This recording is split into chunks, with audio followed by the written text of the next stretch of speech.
The story of the iron shorts. Look closely at this image. Iron shorts, cold, heavy, lifeless. Something that looks more like an instrument of torture than a means of protection.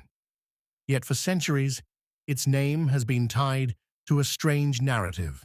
A narrative that takes us deep into the heart of the Crusades, to a time when men marched off to war with crosses on their chests, and women were left behind, alone, behind the stone walls of castles, waiting in fear and uncertainty.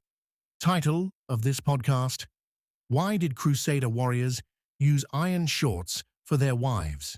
Imagine Europe in the 11th century, a world ruled by force, shaped by a harsh faith, where a woman's body was not seen as an independent human being, but as property.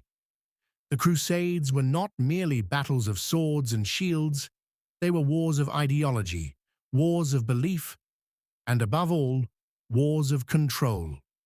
When a knight, a Christian warrior, left his home for years to travel to the Holy Land, he left behind something as valuable to him as his own life, his honor, his lineage, and his bloodline. In that era, a man's honor was not defined on the battlefield, but on the body of his wife. A legend was born. A legend passed down for centuries. It was said that Crusader warriors, before leaving home, locked an iron device onto their wives' bodies, something we now call a chastity belt, or these so-called iron shorts.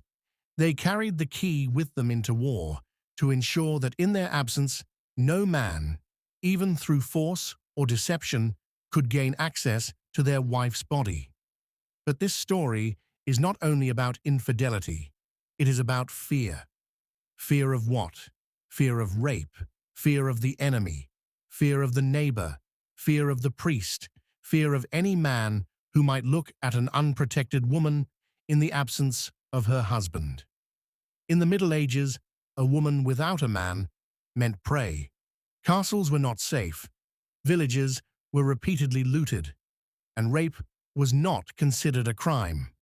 It was seen as spoils of war. So in the narrative of that time, these iron shorts were not presented merely as tools of sexual control, but as tools of protection. Protection of what? Not the woman, but the man's ownership. But let's go a little deeper. If such a device were truly used, what would life have been like for a woman forced to wear it?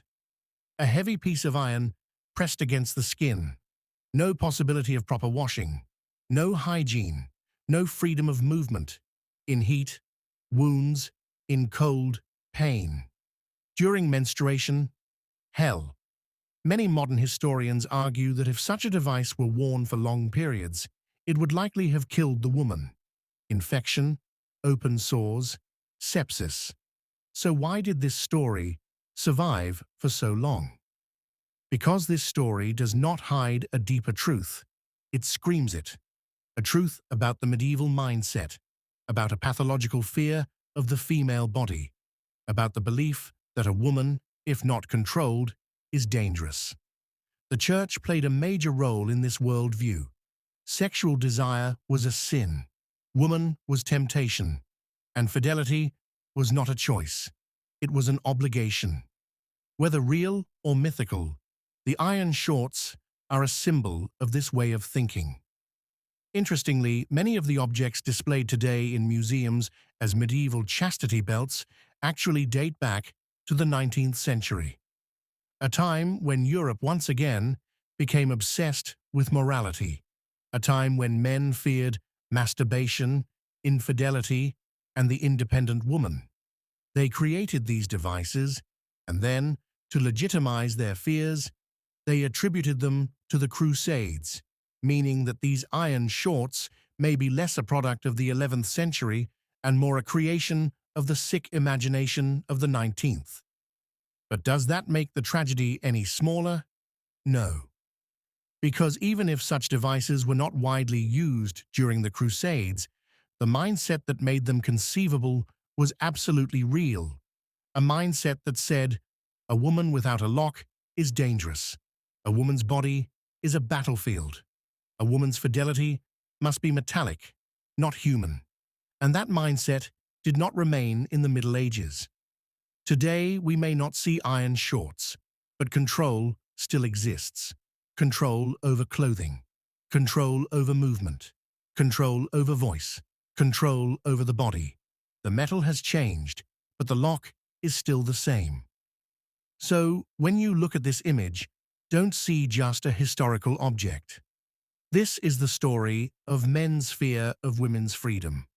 The story of wars that were not fought only on battlefields, but in bedrooms, in bodies, in silences. The Crusades ended. But the question remains alive. How many more tools, how many more beliefs, how many more invisible locks are still being fastened onto women's bodies in the name of protection? These iron shorts, even if they are a myth that screams a bitter truth. A truth about power, fear, and a history whose shadow still falls on our present. And perhaps it is time, instead of building locks, to ask ourselves, what were we really trying to protect?